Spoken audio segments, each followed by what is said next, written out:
Akala mo, pang graphic designer lang ang flowchart. Hindi po, Word lang sapat na. May bullet list ka, example, content planning, script writing, editing, posting, monetizing. Mukhang assignment vibes pa, no? Ganito gawin mo, punta ka sa Insert tab, click mo ang Smart Art, dito na tayo magde-level up. Pili ka ng process, kung step-by-step flow. Pwede ding cycle, hierarchy, or relationship. Pili ka lang. Dito tayo sa process. So makikita mo, default 3 boxes lang yan. Huwag kang magpanik, i-copy-paste mo lang yung bullet list mo sa text pane. Pero delete muna natin itong text box.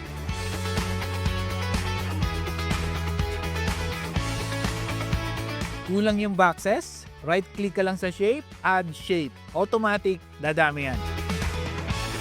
Pwede mo pang palitan ng kulay, style at design. Mukha na siyang infographic, hindi na essay. Try mo to ngayon sa Word.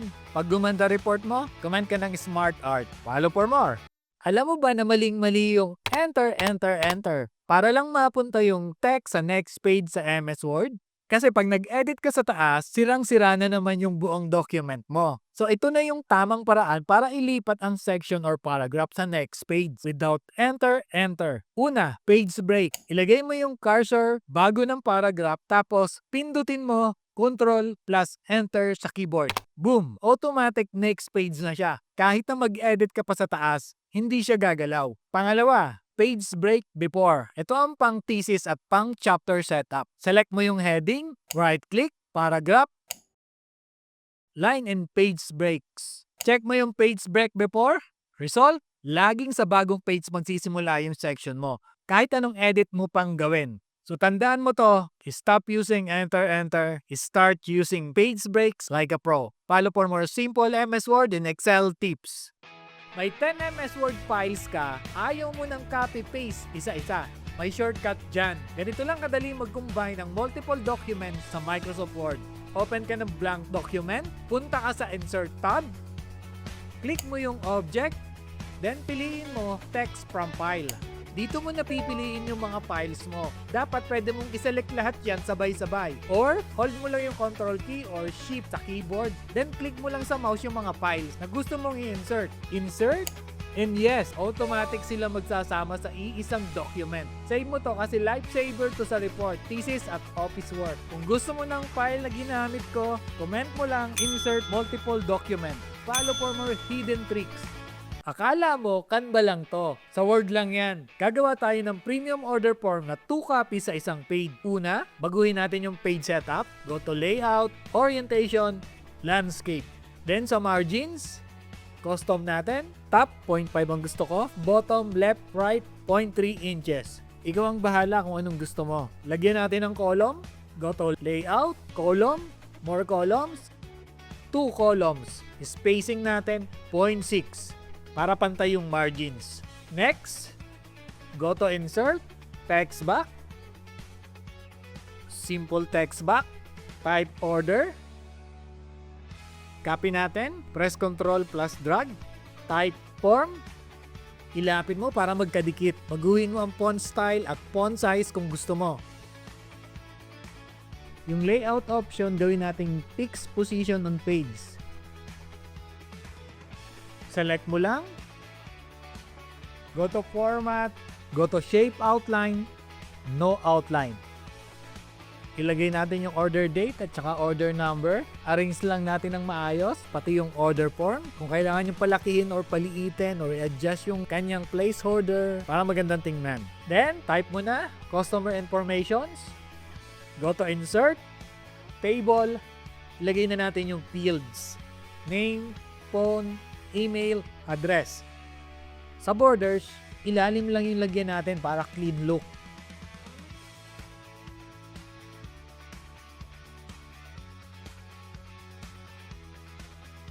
Next, type mo order details, center align para plotting none. Then, insert table. Sa column, ilagay natin yung item, description, quantity, price, amount. Lagyan natin ng light shades. Select lang natin ang cells, then go to home, then fill natin ng light gray lang. Then, sa para section, dagdagan pa natin ng row. I-adjust natin ang row height. Select lang natin. Right click. Table properties. Row, specify height, 0.22. Ilagay natin sa baba, right side. Subtotal, discount, tax, shipping, total. Palitin natin ng konti. Align right. Go to layout. Align center right. Palakihin natin yung total. Adjust natin ang row height. Bigyan natin ng shade. Palakihin natin yung description. Palitin natin yung item. Emerge natin yung cell dito sa lower left side ng ating table. Select. Then go to layout. Merge. Then, align center left. Lagay natin dyan yung payment method. Shipping method. Date ship. Tracking. Adjust natin yung font. Tanggalin natin yung border lines. Home. No border. Balik natin yung line border nito sa ilalim. Lagyan natin ang line border sa ilalim.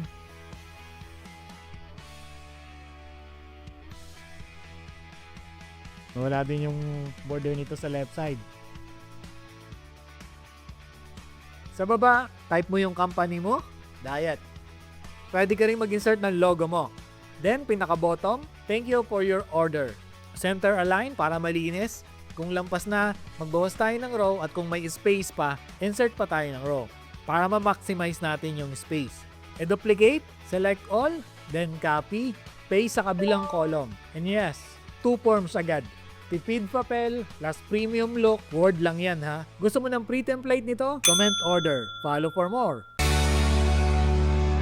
Wait, bakit ganito to? Yung introduction ko nasa page 2. Tapos yung statement of the problem nasa page 1. Baliktad. Parang buhay ko lang ah. Good news, hindi mo kailangan mag-copy-paste like 2010. Ganito gawin mo sa Microsoft Word. Punta ka sa View tab, i-check mo yung navigation pane, and yes, makikita mo lahat ng section mo sa left side, pati yung pages. Ngayon, hanapin mo yung introduction, page 2, sa headings. At ito na ang magic. I-drag mo lang siya paakyat sa taas. Yes, ganun lang kadali. Automatic mapupunta na siya sa page 1. At yung statement of the problem, bababa na. Walang copy, walang paste, walang iyakan. Pro tip, gamitin mo lagi ang heading style para anytime pwede mong i-rearrange document mo like Lego. Kasi kung hindi ka naka-heading style, hindi mo siya mamumove or madadrag. Click mo lang yung first line ng page mo, and heading 1, heading 2, or heading 3. Okay, follow mo ko for more Excel and Word hacks na pang wow pero sobrang dali lang gawin. Plain white document mo, mukhang assignment na grade 2. Pero wait, gawin nating pro and 10 second. May secret background hack sa MS Word na halos walang gumagamit. Punta ka sa Design tab, click mo Page Color, pili ka ng light color, wag sobrang dark ha. Next, click watermark, then lagyan mo ng kahit anong text, halimbawa, confidential or name mo. And yes, mukha ng professional document mo. Parang galing sa corporate office. Save mo to kasi siguradong magagamit mo to. Follow mo ko for more MS Word hacks. Stop! Ganito gumawa ng attendance sheet na may auto-numbering. Hindi lang basta listo, may number na, malinis patingnan. Secret, tables plus design tab style equals instant professional. Step 1, insert, table, 6 column tayo. Step 2, ilagay mo muna yung headers, number, name, date, time in, timeout, signature. Bold, plus center align para malinis. Step 3, highlight mo yung first column, tapos home, numbering, auto number na agad yan. Hindi mo na kailangan magbilang isa-isa. Step 4, click mo yung table, punta ka sa table design tab, pumili ka ng plain table, grid, or list table. Depende kung anong gusto mo. Isang click lang, ang linis agad tingnan. I-adjust mo yung width at spacing para may space na sulatan.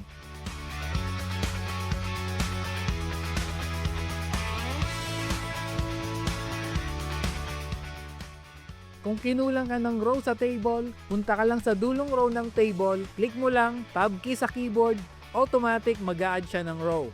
Step 6, lagyan ng title sa taas, attendance sheet plus date. And yes, may numbered, malinis at professional ka ng attendance sheet. Gusto mo ng pre-template? Comment mo lang, attendance, at ibibigay ko sa'yo. Follow mo ko for more life-saving hacks. Akala mo lahat ng pages sa MS Word dapat pare-pareho. Wrong! Hindi to PowerPoint. Gagawa tayo ng 5 pages na parang zebra. Portrait, landscape, portrait, landscape, portrait. Isang rule lang tandaan mo, walang section break, walang hiwalayan. Page 1, okay na yan. Portrait by default. Cursor sa dulo. Or kahit dyan lang yan kung walang laman. Then go to layout. Breaks. Next page. Page 2. Gawin nating landscape. Punta lang tayo sa orientation. Then landscape.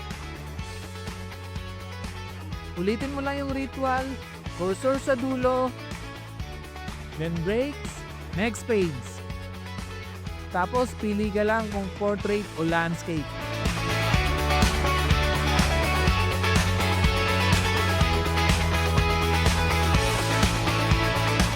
Kapag page break lang ang ginamit mo, lahat ng pages sabay-sabay babaliktad. Parang group project na walang leader. Gusto mo ng control sa MS Word? Section break ang boss move mo. And that's it. Follow for more Word hacks. May Word file ka, gusto mo i-PDF para legit and professional look. Simple lang yan. Click mo lang File, Export, Create PDF, XPS Document. Automatic PDF, no converter needed. Time na may magtanong sa'yo kung paano, sabihin mo lang, Word lang yan, na PDF ko na. Alam mo bang pwede ka maglagay ng transparent signatures sa MS Word in just 5 seconds? Meron na tayong nagawa nito sa Excel. Same process lang siya. Marami lang nagre-request sa comment section, kaya gawa natin ng tutorial dito sa MS Word. Step 1, punta ka sa Insert, Pictures. Click mo yung folder kung nasaan yung signature at piliin mo yung image ng signature mo. Step 2, click mo yung picture. Click lang natin yung layout option. Then in front of text. Drag. Then go to format. Go to color. Set transparent color. Ngayon. Then tapat natin yung eraser dito sa ating image. I-click mo yung white background. Boom! Wala na yung background. Clean, professional at ready for printing. Walang Photoshop, walang Canva, MS Word lang. Save mo na to kasi siguradong babalikan mo to sa next report mo. Ito na yung tanong na paulit-ulit kong nababasa sa comment section. Manual o automatic table of contents? Actually, nakagawa na ako ng tutorial nito. I-refresh lang ulit natin. Kasi kung nagtitesis ka, gumagawa ng report o gusto mo lang magmukhang pro sa Word, dapat alam mo to. O sa video na to, papakita ko kung paano gumawa ng manual at automatic TOC para kahit alin piliin mo. Sure na presentable, clean at professional looking. Ang una nating gagawin ay manual TOC method at ang pangalawa ay automatic TOC method. Okay? Unahin natin ang manual method. Perfect ito para sa mabilisang document na maliit lang at gusto mong ikaw ang may full control. Ang nagiging problema kasi natin sa paggawa ng table of content ay ang paglalagay ng numbering o yung pages. Maraming gumagawa sa atin na ganito. Para pagtapatin yung page number, gagamit tayo ng indents at spacing para maayos tayong makagawa ng table of contents. Una natin gagawin, view muna natin yung ruler. Punta lang tayo dito sa view tab, dito sa ating Word. Then, lagyan lang natin ng check yung ruler. So, meron na tayong ruler dito. So, para kita natin yung indent at saka yung tab. Then, select natin yung ating gagawing table of content. Punta tayo ng home tab. Then dito sa paragraph group, click natin itong maliit na arrow na to. So ito yung paragraph, indents and spacing. Saka yung mga line and page break na setting. So pupunta tayo ng tab. Ito yung tab natin. Punta tayo ng tab. So ang default tab stop ng Word ay 0.5 inches. So i-modify natin yan. Pupunta tayo dito sa tab stop position. Ngayon, tingnan natin yung ruler kung saan natin gustong ilagay. Halimbawa, gusto ko ang tab stop position ko ay 3. So, lagyan natin 3. Then, ito yung alignment, left, center, or right. So, dun lang tayo sa left. Pwede ring right, pero usually left yung ginagamit natin. Yun yung alignment pag nag-tab ka nung ilalagay nating numbers. Then, dito sa leader, lagyan natin ng dot. So, click lang natin yan. Click natin yung set. Then hit OK. Ito na yung tab stop natin nandun sa 3. Delete natin to. So, mag-tab tayo. Ayun, at doon tumapat sa 3. Doon sa ruler yung tab. So, ganun din yung gawin natin dito. So, hindi ka na mag-i-encode ng ... kasi meron na tayong leader na inilagay. Tab, tab, tab. So, ganun lang. Eto, kaya nagka-tab ito kasi naka-indent siya dun eh. Back natin. Yan. Saka tayo mag-tab. Nawa yan ay number 5. Then ito the equation. Ayan. Tab by 6. Tab number 7. Halimbawa yan ay nasa page 8.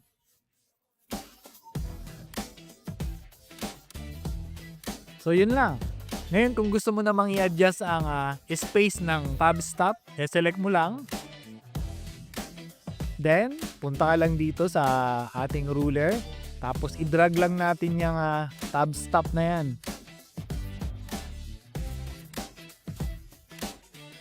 Tatapat mo lang yun. Click and drag lang. Pag gusto mong i-delete yan, i-drag mo lang sa labas yan. Then, mawawala na yung tab stop niya. Tapos dito sa may bandang left side nitong ating screen, meron diyang tab stop. Ayan, no?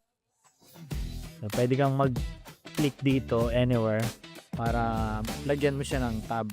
Problema, nawala yung leader na dot. Pag lalagyan mo, punta ka dito ulit. Then tabs. Then check mo lang yung number 2 na ... Then set. And okay.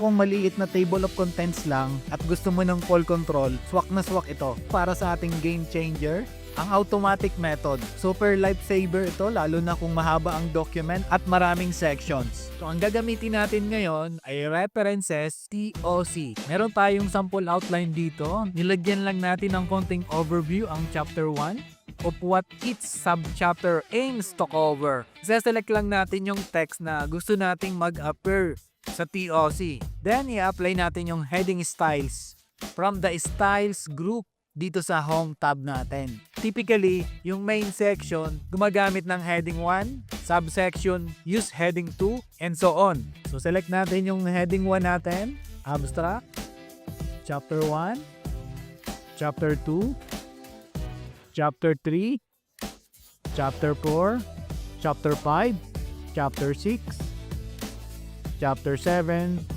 chapter 8, chapter 9, references, then appendices. Then balik tayo sa taas. Then click natin itong heading 1. So ayan, at nakita natin na na-highlight na yung heading 1 natin. So ang kasunod nating isa-select ay yung heading 2. Yun yung mga subheading. So ang subheading natin ito, background, problem statement, objective study, search. Okay. Sa chapter 2 ito. So, ang pag-select nga pala dyan ay press and hold lang yung control key sa keyboard. Then, click yung mouse para makapag-select kayo ng multiple selection of text. Okay? So, ito yung ating heading 2.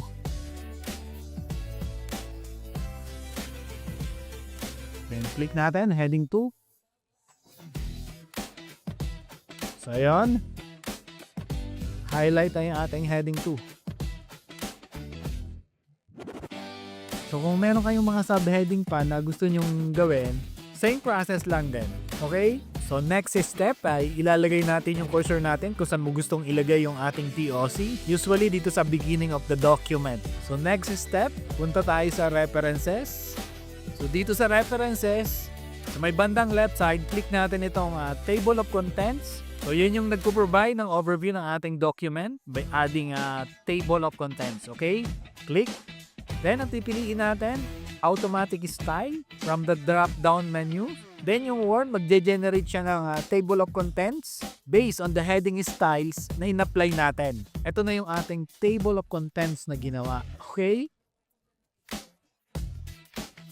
Kapag meron tayong binago dito sa ating document, like adding, removing or renaming headings, or kapag nagbago naman yung paging natin, bawa ito, napapunta dito sa next page.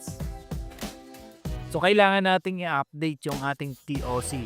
So, click lang natin itong ating TOC, then mag-a-appear dito yung update table sa bandang taas. Click lang natin yan. So, pili lang tayo, either the entire table or just the page number.